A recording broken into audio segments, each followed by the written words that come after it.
Terima kasih Anda masih bersama kami di Political Show dan kita akan lanjutkan perbincangan kita. Tapi sebelumnya saya akan putarkan dulu pernyataan dari Ketua Umum PSI, Kaisang Pangarep tadi pada saat selesai bertemu dengan Presiden PKS, Ahmad Saiku berikut ini.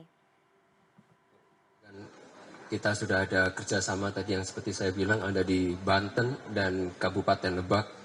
Jadi kan jauh, kemungkinan Bekasi juga. Nanti wali kotanya dari PKS, wakil wali kotanya nanti dari PSI. Tapi ya itu yang kita sedang jajaki semua, kita saling berkolaborasi untuk kebaikan bangsa ini. Dan saya pribadi juga akan berkomunikasi dengan partai-partai yang lain terkait pilkada. Mengenai saya tadi, Jakarta ataupun Jawa Tengah, sabar. Di forum tadi sudah pasti saya menyodorkan nama saya ke DPP PKS. Koalisi yang akan segera dibangun oleh DPP PKS yang mengusung Pak Anies dan Pak Sohibul itu nanti akan kami bahas kembali di PSI. Tapi ya ini menurut saya pribadi ya Pak Presiden PKS nih sebagai pemenang pemilu di Jakarta punya 18 kursi. Saya rasa sebenarnya nih Pak Presiden PKS ini harusnya menjadi gubernur. Oke, itu tadi pernyataan dari Kaisang Pangarep, belum menjawab teka-tekinya ya, tapi saya mau ke Mas Uki terlebih dahulu. Mas Uki, di tengah ketegangan, saya harus bilang ketegangan, karena meskipun di depan baik-baik saja, tapi ada gesekan antara partai-partai di koalisi Kim di Pilkada Serentak 2024. Justru Ketua Umum Anda, Ketua Umum PSI, ini menjajaki komunikasi dengan PKS di luar Kim. Katanya all Kim Finals. Kenapa harus keluar? Ya, all Kim Finals di sini kan yang dimaksud adalah member Kim dengan member Kim di final gitu. Dan sejak awal kayak begini loh, sejak awal itu kalau di PSI ya per se, kami mengutamakan atau partai politik di dalam Kim itu selalu mendapatkan tempat khusus. Tapi kemudian itu tidak menutup kemungkinan kami membuka jalur-jalur komunikasi dengan partai lain. Semuanya juga begitu.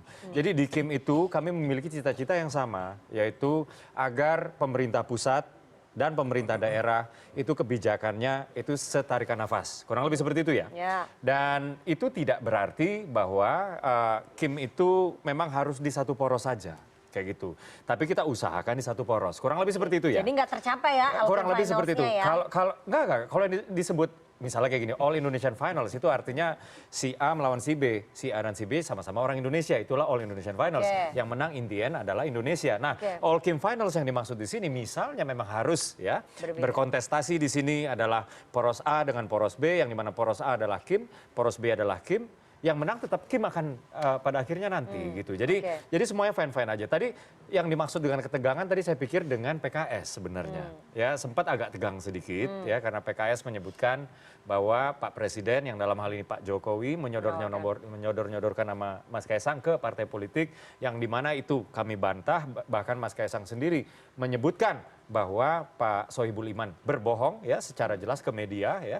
Namun kemudian semuanya cair dan ini semuanya demi kebaikan bangsa ini supaya nggak terlalu tegang. Oke, ini jadi datang ke PKS ingin minta dukungan apa di Pilkada Jakarta apa Pilgub Jateng? Seperti yang tadi dikatakan ya bahwa Pak Saiku ya mengatakan bahwa Mas Kaisang ini elektabilitasnya gile bener di Jawa Tengah kayak gitu. Lalu dibalas oleh Mas Kaisang bahwa sekelas Pak Saiku ini, pemimpin partai dengan 18 kursi di Jakarta, seharusnya nggak maju sebagai wakil gubernur partainya atau kader partainya. Seharusnya maju sebagai gubernurnya yang dalam hal ini adalah Pak Saiku. Nah, saya sih sebenarnya kalau misalnya PKS kemudian mengiyakan, oke, bisa gitu. Saya akan bisikin Mas Kaisang, udah majuin aja Pak Saiku yuk, kita sama Pak Saiku barengan. Oke, Pak Tumi tetap sama Mas Kaisang? Iya tetap sama Mas Kaisang lah. Oke, jadi PKS sama PSI gitu ya? Kita lihat aja nanti. Jadi apapun daerahnya tetap harus ada pokoknya Mas yang menang Kaisang. adalah Partai Kim lah. Oke, ya saya mau ke Bang Riza dulu. Bang Riza, bagaimana kemudian Gerindra merespon tadi manuvernya dari PSI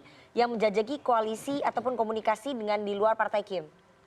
Itu bukan manuver, itu silaturahmi. Karena kalau silaturahmi Gerindra itu... belum silaturahmi ke PKS, teman kita lama sering loh ketemu, bukan teman lama lagi, itu udah bersaudara lama. Silaturahmi itu kan nggak selalu harus tampil di publik, ya kan? Kalau PSI ingin di publik, ya beda. Ini partai baru perlu ada gerakan-gerakan percepatan gitu. Kalau partai lama itu ya silent, yang penting nanti hasil kan gitu.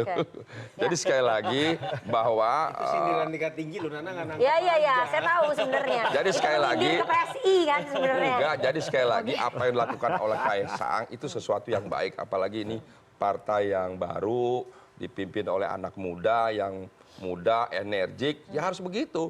Jadi tidak hanya Gerindra kumpul di antara Kim, tapi juga dengan semua partai. Kami sendiri juga di Kim juga berdiskusi, ketemu juga dengan PDIP, ketemu PKB, apalagi bahkan dengan Pak Anies ya? Dengan Pak Anies, dengan semuanya ketemu biasa. Dan sorry saya potong Bang Riza ya. Perlu diketahui Mbak. Ya Mbak Nana perlu diketahui dalam hal ini Mas Kaisang itu bukan sowan tapi memenuhi undangan dari Pak Saiku. Oke, jadi yang ngundang adalah PKS. Pak Saiku, yes. Hanya itu yang saya mau tambahkan supaya diketahui publik. Saya mau ke Bang Dev ya, Bang Dev terakhir melihat peluang Kaisang Pangarep ya, baik di Pilkada Jakarta ataupun di Pilkada Jawa Tengah, dari Golkar sendiri kira-kira akan mempertimbangkannya di mana? Ya, kalau Golkar itu semua simpel aja, kembali ke survei, kembali ke PDLT, kembali kepada faktor-faktor. Surveinya lebih tinggi di Jawa Tengah nih bersama dengan Pak Lutfi. Bahkan harus kesepakatan semuanya gitu kan. Nah, nanti kalau sudah kita ketemu formulasinya baru kita dorong. Karena internal juga kan ada beberapa calon-calon Golkar. Ada Mas Diko, ya contohnya salah satu ya. Ada lagi beberapa cuman saya nggak hafal on top of my head. Nah kan tapi ya semuanya itu masih dalam godokan lah. Oke, jadi kalau misalnya dilihat surveinya indikator tadi, Mas Kaisang tuh lebih tinggi di Jawa Tengah, berpasangan dengan Pak Lutfi.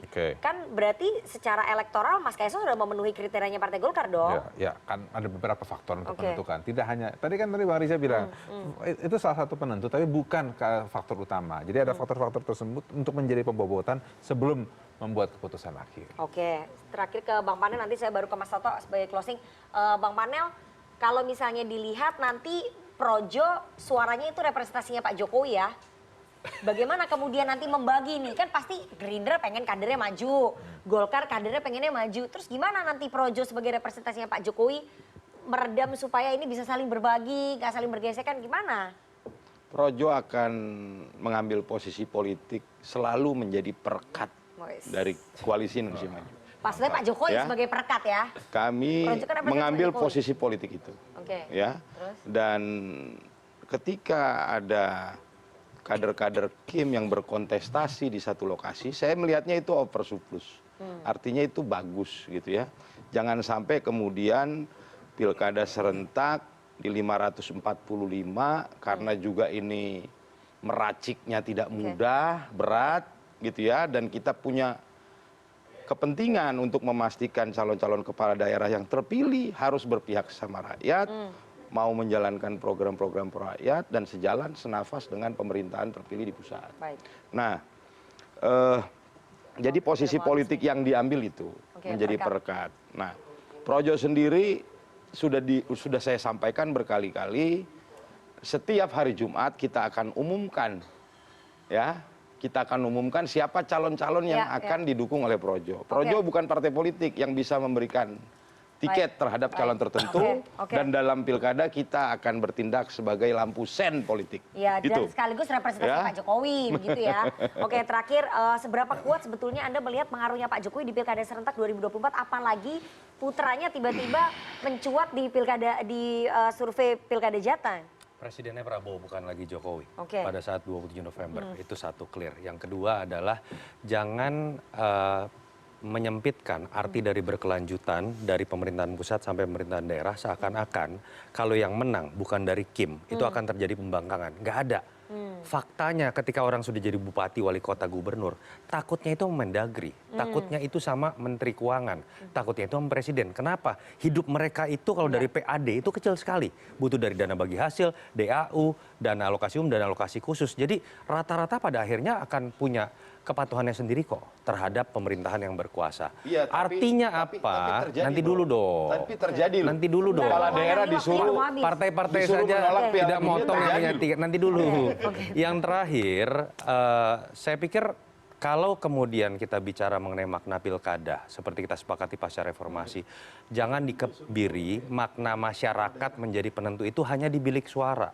Penentuan calon itu juga bagian dari demokrasi di sektor hulu. Kalau sekarang kita tahu bagaimana mekanisme bottom up dari PAC, anak ranting sampai kemudian DPD, itu kemudian bisa diveto oleh keputusan ketua umum. Siapapun saya sebutkan ya, mau itu yang namanya Prabowo, mau itu yang namanya Megawati, itu sendiri sudah mengebiri yang namanya demokrasi. Sekarang seakan-akan pengen dikebiri lagi. Kesepakatan yang namanya koalisi apapun itu, termasuk Kim. Kalau itu yang terjadi ya, apa fungsi dari rakyat ketika kita bicara mengenai pilkada? Dan kalau itu yang terjadi, kita memang akan terus mengikis kualitas demokrasi kita, itu saja. Oke, baik. Kita tunggu nanti karena pendaftarannya masih tanggal 27 sampai 29 Agustus. Kita akan lihat bagaimana apakah betul-betul all Kim finals bahwa semua partai-partai di koalisi Indonesia Maju akan bisa beriringan kemudian memenangkan kontestasi pilkada serentak karena belum tentu politik itu cair.